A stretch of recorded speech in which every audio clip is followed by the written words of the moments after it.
இன்றைய உலகில் நாம் எதை நோக்கி ஓடிக்கொண்டிருக்கிறோம்? ஒரு நல்ல வேலை, கை நிறைய சம்பளம், ஒரு கார், வெளிநாட்டு பயணம், இவை கிடைத்தால் இன்பமாக இருக்கலாம் என்று நினைக்கிறோம். சமூக ஊடகங்களில் மற்றவர்களின் மகிழ்ச்சியான பாடல்களை பார்த்துவிட்டு அதுதான் வாழ்க்கை என்று நம்புகிறோம். ஆனால் இத்தனை வசதிகள் இருந்தும் ஏன் மன அழுத்தம் குறையவில்லை?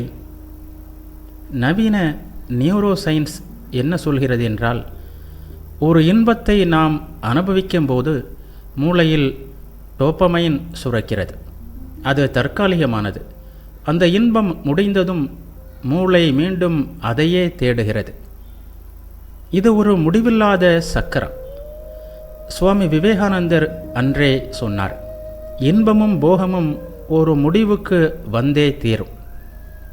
இன்பத்தையே இலக்காக கொள்வது ஒரு மாயை. கர்மயோகம் நமக்கு ஒரு மாற்றுப்பாதையை காட்டுகிறது. மனித சமுதாயத்தின் உண்மையான குறிக்கோள் இன்பம் அல்ல, அது அறிவு. அறிவு என்பது எங்கோ வெளியிலிருந்து வருவதல்ல, அது நமக்குள்ளேயே இருக்கிறது. நியூட்டன் ஆப்பிள் விழுந்ததை பார்த்தார். அவருக்கு முன்னால் கோடிக்கணக்கான ஆப்பிள்கள் விழுந்திருக்கின்றன. ஆனால் அந்த ஒரு நிகழ்வு அவரது மனதிற்குள் இருந்த ஈர்ப்பு விசை பற்றிய அறிவை தட்டி எழுப்பியது. அதுபோல நாம் சந்திக்கும் ஒவ்வொரு அனுபவமும், அது இன்பமோ அல்லது துன்பமோ, நம் ஆன்மாவின் மேல் மூடியிருக்கும் திரையை விலக்கி அறிவை வெளிப்படுத்துகிறது. இன்றைய தலைமுறையினர் தோல்விகளைக் கண்டு ஏன் துவண்டு போகிறார்கள்? ஏனெனில் நீங்கள் இன்பத்தை மட்டுமே எதிர்பார்க்கிறீர்கள். ஆனால் கர்மயோகியின் பார்வையில் ஒரு தோல்வி என்பது ஒரு துன்பம் அல்ல, அது ஒரு அனுபவம். அந்த அனுபவம் உனக்கு ஒரு பாடத்தை கற்பிக்கிறது. இன்பமும் துன்பமும் ஒரு சிற்பியின் கையில் இருக்கும் உளி போன்றது. அவை உன்னை செதுக்கி உனது உண்மையான குணத்தை வெளியே கொண்டு வருகின்றன. ஒருவன் இன்பத்தின் வழியாக எவ்வளவு கற்கிறானோ அதைவிட அதிகமாக துன்பத்தின் வழியாக கற்கிறான். எனவே நான் மகிழ்ச்சியாக இருக்க வேண்டும் என்பதை விட நான் எதையும் கற்றுக்கொள்ள தயாராக இருக்க வேண்டும் என்று சொல்லுங்கள். எப்போதெல்லாம் நீங்கள் இன்பத்தை துரத்துவதை விட்டுவிட்டு அறிவை தேட ஆரம்பிக்கிறீர்களோ அப்போதுதான் நீங்கள் உண்மையிலேயே சுதந்திரமான மனிதர்களாக மாறுகிறீர்கள். இன்று நாம் எதை கவனித்து கொண்டிருக்கிறோம்? ஒரு நாளைக்கு சராசரியாக 500 முறை நம்முடைய ஸ்மார்ட் போன் திரையை திறந்து பார்க்கிறோம். ஒவ்வொரு நொடியும் ஒரு புதிய நோட்டிஃபிகேஷன், ஒரு புதிய வீடியோ என தகவல் நம்மீது மழையாக பொழிந்து கொண்டிருக்கின்றன. இந்த தகவல் பெருக்கத்தை நாம் அறிவு என்று தவறாக புரிந்து கொள்கிறோம். ஆனால் கர்மயோகத்தின் பார்வையில் அறிவு என்பது திரட்டப்படும் தகவல்கள் அல்ல, அது கூர்மைப்படுத்தப்படும் கவனம். நியூட்டன் ஆப்பிள் விழுந்ததை பார்த்தார் என்று நாம் சொல்கிறோம். உண்மையில் அவருக்கு முன்னால் பல கோடிக்கணக்கான மக்கள் ஆப்பிள் விழுவதை பார்த்திருக்கிறார்கள். ஆனால் அவர்களுக்கும் நியூட்டனுக்கும் இருந்த வித்தியாசம் என்ன? அதுதான் மன ஒருமைப்பாடு. நியூட்டன் அந்த ஒரு புள்ளியில் தன் மனதை நிலைநிறுத்தினார். ஒரு பூதக்கண்ணாடி சூரிய கதிர்களை ஒரு புள்ளியில் குவிக்கும்போது எப்படி தீப்பற்றுகிறதோ அதுபோல நியூட்டனின் குவிக்கப்பட்ட கவனம் இயற்கையின் இரகசியத்தை துளைத்து சென்றது. இன்றைய டிஜிட்டல் உலகில் உங்கள் கவனத்தை சிதறடிக்க ஒரு மாபெரும் சந்தையே இயங்கிக் கொண்டிருக்கிறது. உங்கள் கவனம் எங்கே செல்கிறதோ அங்கேதான் உங்கள் ஆற்றலும் செல்கிறது. நீங்கள் எதை நோக்கி உங்கள் கவனத்தை செலுத்துகிறீர்களோ அதுவே உங்கள் வாழ்க்கையாக மாறுகிறது. நீங்கள் ஒரு மென்பொருள் பொறியாளராக இருக்கலாம் அல்லது ஒரு மாணவராக இருக்கலாம். உங்களின் வெற்றியானது நீங்கள் எவ்வளவு நேரம் உழைக்கிறீர்கள் என்பதில் இல்லை, எவ்வளவு ஆழமான கவனத்தோடு அந்த வேலையை செய்கிறீர்கள் என்பதில்தான் இருக்கிறது.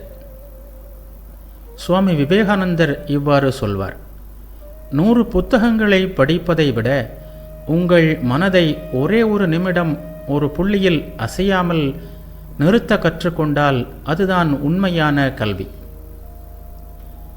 நவீன விஞ்ஞானம் இன்று மல்டி டாஸ்கிங் என்பது ஒரு பொய் என்று கூறுகிறது. ஒரே நேரத்தில் பல வேலைகளை செய்வது மல்டி டாஸ்கிங். இவ்வாறு செய்யும்போது உங்கள் மூளை உண்மையில் வேலை செய்யவில்லை, அது அதிவேகமாக தவிக்கிறது. கர்மயோகம் சொல்லும் ரகசியம் என்ன தெரியுமா? எந்த செயலை செய்கிறாயோ அந்த செயலாகவே நீ மாறிவிடு.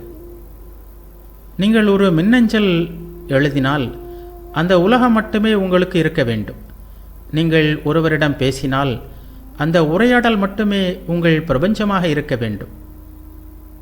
வெளி உலகில் நாம் தேடும் தீர்வுகள் அனைத்தும் உண்மையில் நம் அகக்கண்களை திறப்பதற்கான கருவி மட்டுமே. கர்மயோகி என்பவன் வெறும் உழைப்பாளி அல்ல, அவன் ஒரு மனப்பயிற்சியாளன். அவன் செய்யும் ஒவ்வொரு வேலையும் அவனது கவனத்தை செதுக்கும் ஒரு தவம். எனவே உங்கள் கவனத்தை சிதற விடாதீர்கள், அதுதான் உங்கள் சொத்து. உலகத்தை ஆராய்வதை விட உலகத்தை நீங்கள் பார்க்கும் கண்ணாடியை, அதாவது மனதை சுத்தம் செய்யுங்கள். கவனம் கூர்மையாகும்போது பூட்டப்பட்ட எல்லா கதவுகளும் தானாக திறக்கும். ஏனெனில் சாவியும் பூட்டும் உங்களுக்குள்ளேயே தான் இருக்கின்றன. இன்று நாம் சுயசரிதை என்று எதை நினைக்கிறோம்? ஃபேஸ்புக்கில் நாம் பதிவிடும் புகைப்படங்களா, அல்லது வேறு இணையதளங்களில் வைத்திருக்கும் பக்கங்களா? இவை வெறும் நிழல்கள் மட்டுமே. ஒரு மனிதனின் உண்மையான சுயசரிதை என்பது அவனது குணம். இந்த குணத்தை எப்படி உருவாக்குவது? சுவாமிஜி கர்மயோகத்தில் ஒரு ஆழமான உண்மையை சொல்கிறார். ஒரு மனிதனின் குணம் என்பது அவனது மனப்பதிவுகளின் மொத்த தொகுப்புதான். நாம் செய்யும் ஒவ்வொரு சிறிய செயலும் நம் மனதில் ஒரு தழும்பை அல்லது ஒரு பதிவை ஏற்படுத்துகிறது. இதை இன்றைய மென்பொருள் மொழியில் சொன்னால், உங்கள் மனம் ஒரு ஹார்டு டிஸ்க் போன்றது. நீங்கள் செய்யும் ஒவ்வொரு செயலும், சிந்திக்கும் ஒவ்வொரு எண்ணமும் அங்கே ஒரு டேட்டாவாக பதிவாகிறது. நீங்கள் மீண்டும் மீண்டும் ஒரே மாதிரியான செயல்களை செய்யும்போது அந்த தரவுகள் வலுவடைந்து ஒரு அல்காரிதமாக மாறுகிறது. அந்த அல்காரிதம் தான் உங்கள் வாழ்க்கையை தீர்மானிக்கிறது. இன்றைய இளைஞர்கள், எனக்கு கோபம் தானாக வருகிறது, என்னால் சோம்பேறித்தனத்தை கட்டுப்படுத்த முடியவில்லை என்று புலம்புகிறார்கள். உண்மையில் இவை எதனாலோ வந்தவை அல்ல, நீங்களே உளி கொண்டு செதுக்கிய பதிவுகள் இவை. ஒரு சிற்பி எப்படி ஒரு கல்லை செதுக்கி சிலையாக்குகிறானோ, அதுபோல இன்ப துன்பங்கள் என்னும் உளிகளை கொண்டு உங்களை நீங்களே செதுக்கிக் கொள்கிறீர்கள். நீ இப்போது அனுபவித்துக் கொண்டிருக்கும் நன்மைகளுக்கும் உன்னை சுற்றி இருக்கும் துன்பங்களுக்கும் நீயேதான் காரணம். ஏனெனில் உனது கடந்த கால செயல்களே உனது இன்றைய நிலையை உருவாக்கியுள்ளன. இது ஒரு தண்டனை அல்ல, இது ஒரு நம்பிக்கை. உனது இன்றைய நிலைக்கு நீயே காரணம் என்றால் உனது எதிர்காலத்தை உருவாக்கும் சக்தியும் உன்னிடமேதான் இருக்கிறது என்று அர்த்தம். நவீன உளவியல் ஒரு கருத்தை கூறுகிறது. நம்முடைய பழக்க வழக்கங்களை மாற்றும்போது மூளையில் உள்ள நியூட்ரான்களின் இயல்புகளே மாறுகின்றன என்றது கூறுகிறது. இதையே தான் கர்மயோகம், அபியாசம் அல்லது பயிற்சி என்கிறது. ஒரு தீய பழக்கத்தை மாற்ற வேண்டுமானால் அதை எதிர்த்து போராடுவதை விட மேலான பதிவுகளை உருவாக்க தொடங்குங்கள். இன்று நீங்கள் செய்யும் ஒரு சிறிய உதவி, நீங்கள் காட்டும் ஒரு துளி பொறுமை, இவை அனைத்தும் உங்கள் மனதின் இரகசிய கணக்கில் சேமிக்கப்படுகின்றன. அவை ஒரு நாள் திரண்டு ஒரு மாபெரும் சக்தியாக மாறி உங்களை ஒரு வீரனாகவோ அல்லது ஒரு ஞானியாகவோ உலகிற்கு அடையாளம் காட்டும். எனவே உங்களை செதுக்கும் சிற்பி நீங்கள்தான். ஒவ்வொரு நொடியும் கவனமாக இருங்கள். நீங்கள் விதைக்கும் எண்ணமே செயலாகிறது, செயலே பழக்கமாகிறது, பழக்கமே உங்கள் குணாதிசயமாகிறது. உன்னதமான எண்ணங்களை விதைப்போம், உன்னதமான எதிர்காலத்தை செதுக்குவோம்.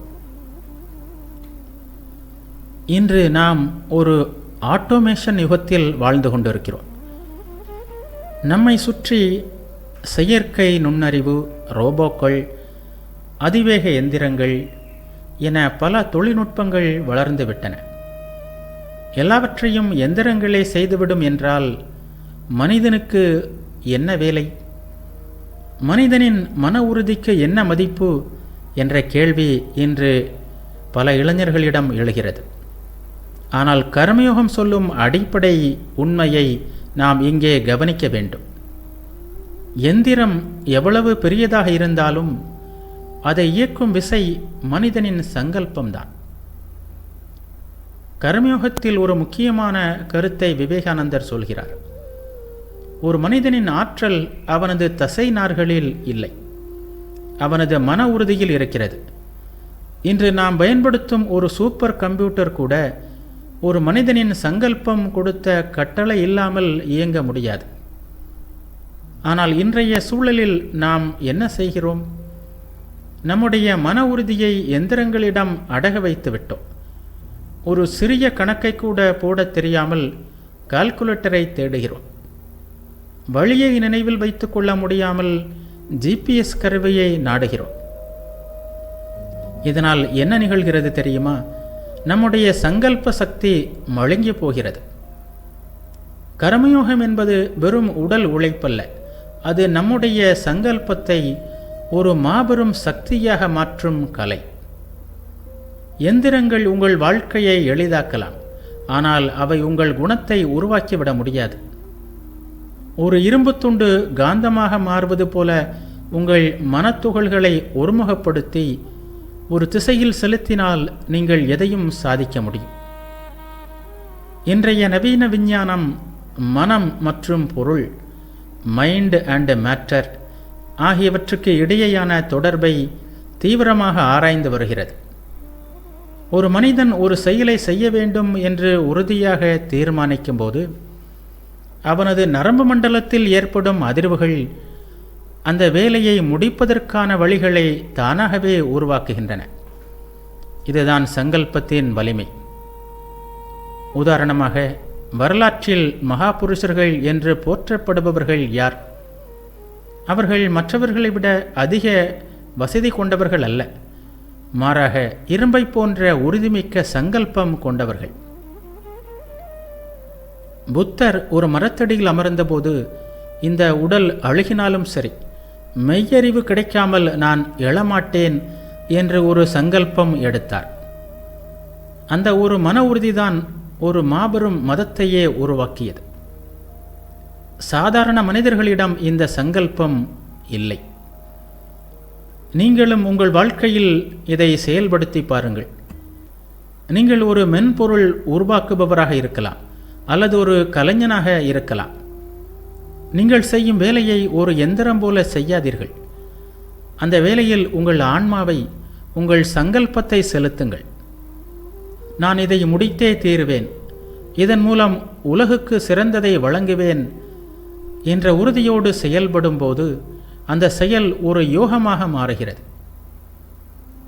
எந்திரங்கள் மனிதனுக்கு அடிமையாக இருக்க வேண்டுமே தவிர மனிதன் எந்திரங்களுக்கு அடிமையாகிவிடக்கூடாது. ஒரு கர்மயோகி எந்திரங்களை விட வேகமாக உழைப்பான், ஆனால் அவன் மனம் ஒரு கணம் கூட அமைதியை இழக்காது. ஏனெனில் அவன் தனது சங்கல்பத்தை கட்டுப்படுத்த கற்றுக்கொண்டான். உங்கள் மன உறுதியை வளர்த்து கொள்ளுங்கள். தொழில்நுட்பங்கள் மாறலாம், கருவிகள் மாறலாம், ஆனால் சங்கல்பம் என்னும் அந்த உள்மன விசைதான் என்றென்றும் நிலையானது. உங்களுக்குள் இருக்கும் அந்த தெய்வீக சக்தியை தட்டி எழுப்புங்கள். அந்த சக்தி உங்கள் கைகளை இயக்கும்போது நீங்கள் செய்யும் ஒவ்வொரு கர்மமும் ஒரு அற்புதமாக மாறும். இன்று தலைமைத்துவம் அல்லது லீடர்ஷிப் என்ற சொல் கார்ப்பரேட் உலகிலும் அரசியலிலும் ஒரு மந்திர சொல்லாக பயன்படுத்தப்படுகிறது. சிறந்த தலைவனாக ஆவது எப்படி என்று ஆயிரக்கணக்கான புத்தகங்கள் சந்தையில் கிடைக்கின்றன. ஆனால் கர்மயோகம் சொல்லும் தலைமைத்துவ ரகசியம் மிகவும் ஆழமானது மற்றும் தனித்துவமானது. ஒரு மனிதனின் உண்மையான மதிப்பீடு அவன் செய்யும் மாபெரும் சாதனைகளில் இல்லை, அவன் தனது அன்றாட வாழ்க்கையில் செய்யும் மிக சிறந்த சிறிய செயல்களில்தான் இருக்கிறது என்று விவேகானந்தர் சொல்வார். இன்றைய இளைஞர்கள் ஒரு பெரிய ஸ்டார்ட் அப் தொடங்க வேண்டும், கோடிக்கணக்கான மக்களை வழிநடத்த வேண்டும் என்று கனவு காண்பது நல்லதுதான். ஆனால் உங்கள் அறையை சுத்தமாக வைத்திருப்பதில் நீங்கள் காட்டும் பொறுப்பு என்ன? சுவாமிஜி கர்மயோகத்தில் மிக தெளிவாக சொல்கிறார், எந்த ஒரு மனிதனும் ஒரு இக்கட்டான சூழலில் அல்லது பெரும் புகழுக்காக ஒரு வீரனைப் போல செயல்பட்டு விட முடியும். ஆனால் எவன் ஒருவன் எந்தவிதமான ஆரவாரமும் இல்லாமல், யாருடைய கவனமும் தன் மீது விழாத போது கூட தனது கடமைகளை மிக சிறப்பாக செய்கிறானோ அவனே உண்மையான தலைவன். இதை ஒரு நவீன உதாரணத்தோடு பார்ப்போம். ஒரு நிறுவனத்தின் CEO மேடையில் நின்று பேசுவது மட்டும் தலைமைத்துவம் அல்ல. அந்த நிறுவனத்தின் ஒரு மென்பொருள் பொறியாளர் யாரும் பார்க்காத போதும் தனது கோடில் ஒரு பிழையும் வராமல் பொறுப்புடன் செயல்படுகிறாரே, அதுதான் உண்மையான தலைமைத்துவம். பெரிய விஷயங்கள் தானாக நடப்பதில்லை, அவை ஆயிரக்கணக்கான சிறிய விஷயங்களின் நேர்த்தியான தொகுப்பு மட்டுமே.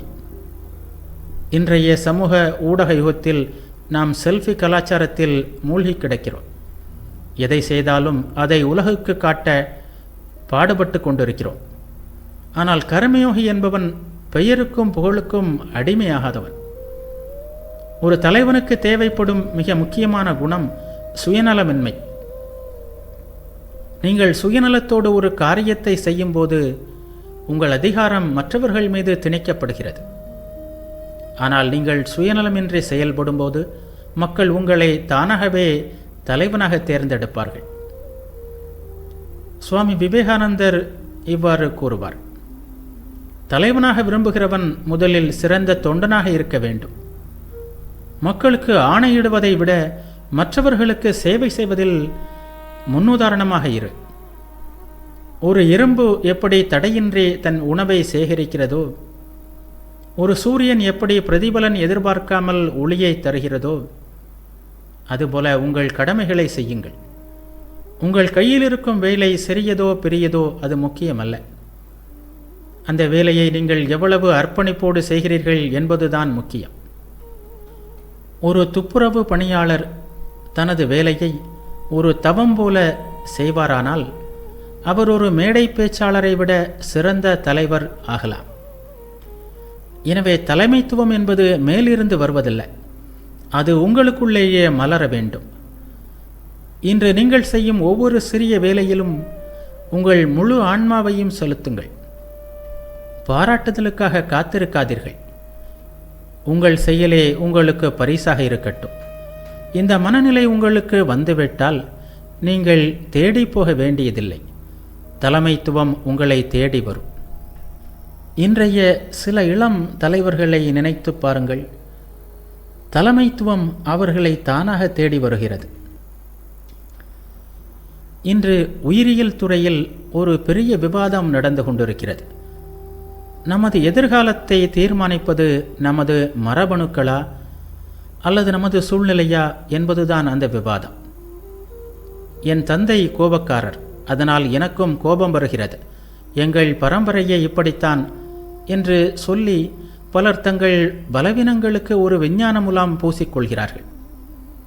ஆனால் கர்மயோகம் இதற்கு ஒரு புரட்சிகரமான பதிலை தருகிறது. பரம்பரை தன்மை என்பது உங்களுக்கு ஒரு உடலையும் சில ஆரம்பகால பதிவுகளையும் உங்களுக்கு தரலாம். ஆனால் உங்களது கர்மாவோ அல்லது செயலோதான் உங்கள் விதியை தீர்மானிக்கிறது. இதை இன்றைய எபிஜெனட்டிக்ஸ் என்ற புதிய அறிவியல் துறையோடு ஒப்பிடலாம். எபிஜெனட்டிக்ஸ் என்ன சொல்கிறது தெரியுமா? நம்மிடம் சில மரபணுக்கள் இருக்கலாம், ஆனால் அவை எப்போது செயல்பட வேண்டும் என்பதை நாம் வாழும் முறையும் நமது எண்ணங்களுமே தீர்மானிக்கின்றன. அதாவது உங்கள் முன்னோர்கள் கொடுத்த மரபணுக்களை மாற்றி எழுதும் அதிகாரம் உங்கள் கைகளிலேயே இருக்கிறது என்று நவீன விஞ்ஞானம் கூறுகிறது. மண்ணில் விதைக்கப்பட்ட ஒரு விதையில் அந்த மரத்தின் முழு வரைபடமும் ப்ளூ பிரிண்டும் இருக்கிறது என்பது உண்மைதான். ஆனால் அந்த விதை மரமாக மாறுவதற்கு அது மண்ணை துளைத்து கொண்டு போராடி மேலே வர வேண்டும். அதுபோல உங்கள் பரம்பரை உங்களுக்கு ஒரு வாய்ப்பை தருகிறது. ஆனால் இன்றைய உழைப்புதான் உங்களுக்கு பலனை தருகிறது. எனவே நீங்கள் எனக்கு வசதியில்லை, என் பெற்றோர் எனக்கு எதையும் சேர்த்து வைக்கவில்லை என்று புலம்புவதை நிறுத்த வேண்டும். கர்மயோகத்தின்படி நீங்கள் இப்போது இருக்கும் நிலைக்கு நீங்களே பொறுப்பு. நீங்கள் இப்போது செய்யும் ஒவ்வொரு செயலும் உங்கள் எதிர்காலத்தை மாற்றிக்கொண்டிருக்கிறது. எனவே கவனமாக இருங்கள். உங்களுடைய மூளை என்பது ஒரு களிமண் போன்றது. நீங்கள் செய்யும் பயிற்சிகள் மூலம் அதன் நரம்பு மண்டல அமைப்பையே உங்களால் மாற்ற முடியும். இதைத்தான் கர்மயோகம் பழக்கத்தை மாற்றுதல் என்கிறது. ஒரு தீய பழக்கம் உங்கள் பரம்பரையில் இருந்தாலும் கூட அதை வெல்லும் ஆற்றல் உங்கள் கர்மாவிற்கு உண்டு. எனவே விதி என்று எதையும் கட்டி அழாதீர்கள். உங்கள் கைகளில் இருக்கும் ரேகைகள் உங்கள் விதியை தீர்மானிக்கவில்லை. அந்த ரேகைகளை கொண்டு நீங்கள் செய்யும் செயல்கள்தான் உங்கள் விதியை செதுக்குகின்றன. பரம்பரை தன்மையை விட சங்கல்பம், வில் பவர் பெரியது. உங்களுக்குள்ளே ஒரு பேராற்றல் இருக்கிறது. அந்த ஆற்றலை உழைப்பின் மூலம் வெளிப்படுத்துங்கள். நீங்கள் நினைத்தால் இப்போது இருக்கும் நிலையை விட உயர்ந்த நிலையை உங்களால் அடைய முடியும். உங்கள் முன்னோர்கள் உங்களுக்கு கொடுத்தது ஒரு தொடக்கம் மட்டுமே. முடிவை நீங்கள்தான் எழுத வேண்டும். இன்று நாம் வாழும் உலகில் உற்பத்தி திறன், ப்ரொடக்டிவிட்டி குறித்து அதிகம் பேசுகிறோம். ஒரு வேலையை எப்படி விரைவாக முடிப்பது, எப்படி ஒரே நேரத்தில் பல காரியங்களை செய்வது என பல பயிற்சிகளை நாம் எடுத்துக்கொள்கிறோம். ஆனால் இவ்வளவு செய்தும் ஏன் நாள் முடிவில் நாம் மிகுந்த சோர்வோடு இருக்கிறோம்? இங்கேதான் கர்மயோகம் சொல்வதை கவனிக்க வேண்டும். கர்மயோகம் என்பது ஒரு ரகசியம். இது எப்படி செயல்பட வேண்டும் என்பதை போதிக்கிறது. உலகத்தில் எல்லோருமே உழைக்கிறார்கள். எறும்பும் உழைக்கிறது, அடிமையும் வேலை செய்கிறான், எஜமானனும் உழைக்கிறான். ஆனால் இதில் யார் ஆற்றலை வீணடிக்காமல் சாதுரியமாக செயல்படுகிறான் என்பதுதான் கேள்வி. நவீன இயற்பியல் ஆற்றல் அழிவின்மை விதியை பற்றி கூறுகிறது. ஆற்றலை உருவாக்கவோ அழிக்கவோ முடியாது. அதை ஒரு நிலையிலிருந்து இன்னொரு நிலைக்கு மாற்றத்தான் முடியும். கர்மயோகி என்பவன் ஒரு சிறந்த ஆற்றல் மேலாளர். அவன் தனது மன ஆற்றலை தேவையற்ற கவலைகளிலும் பயத்திலும் எதிர்பார்ப்புகளிலும் சிதற விடுவதில்லை.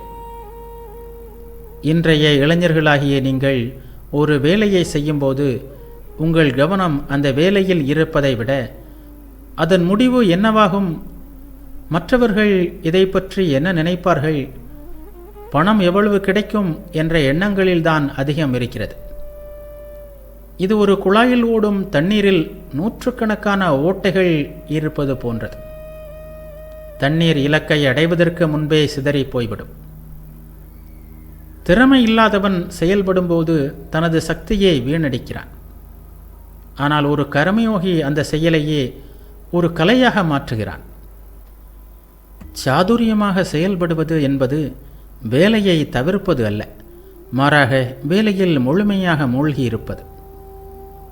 இன்றைய ஒர்க் லைஃப் பேலன்ஸ் பற்றி பேசும் இளைஞர்களுக்கு கர்மயோகம் தரும் தீர்வு இதுதான். பற்றற்று செயல்படு. பற்று என்பது ஒரு ஒட்டுண்ணி போன்றது. அது உங்கள் ஆற்றலை உறிஞ்சிவிடும். நீங்கள் ஒரு செயலை செய்யும்போது அதன் பலனில் பற்று வைத்தால் அந்த பலன் கிடைக்காத போது நீங்கள் சோர்வடைகிறீர்கள். ஆனால் கர்மயோகிக்கு செயலே ஒரு பலன்தான். அவன் செயலை செய்து கொண்டிருக்கும் போதே அதை ரசிக்கிறான். அதனால் வேலை அவனுக்கு ஒரு பாரமாக தெரிவதில்லை. அந்த வேலையே ஒரு பலனாக மாறிவிடுகிறது. அறிவியல் ரீதியாக பார்த்தால் நாம் பதட்டத்துடன் ஒரு வேலையை செய்யும்போது மூளை கார்டிசோல் என்ற அழுத்த ஹார்மோனை சுரக்கிறது. இது நம்மை விரைவில் சோர்வடைய செய்கிறது. அதுவே நாம் ஒரு வேலையை அமைதியுடனும் எதிர்பார்ப்பு இல்லாமலும் செய்யும்போது மூளை ஒருவிதமான ஃப்ளோ ஸ்டேட் எனப்படும் சீரான நிலைக்கு செல்கிறது. இந்த நிலையில் நீங்கள் மிக குறைந்த ஆற்றலில் மிகப்பெரிய காரியங்களை செய்து முடிக்க முடியும். முட்டாள்கள்தான் இரைச்சல் போட்டுக்கொண்டு உழைப்பார்கள். ஞானி அமைதியாக செயல்படுவான். கடலில் அலைகள்தான் சத்தமிடும், ஆனால் ஆழமான பகுதி அமைதியாகவே இருக்கும். அந்த அமைதிதான் உன்னதமான ஆற்றல். எனவே செயல்திறன் என்பது கடினமாக உழைப்பதில் இல்லை, புத்திசாலித்தனமாக செயல்படுவதில்தான் இருக்கிறது. உங்கள் ஆற்றலை சேமிக்க கற்றுக்கொள்ளுங்கள். செய்யும் வேலையில் உங்கள் முழுமையை கொடுங்கள். வேலையை அனுபவியுங்கள். அதன் முடிவை இயற்கையிடம் விட்டுவிடுங்கள். இந்த செயல் ஒரு விஞ்ஞானம். இது உங்களை ஒருபோதும் சோர்வடைய செய்யாது. மாறாக அது உங்களை ஒரு மகா சக்தியாக மாற்றும்.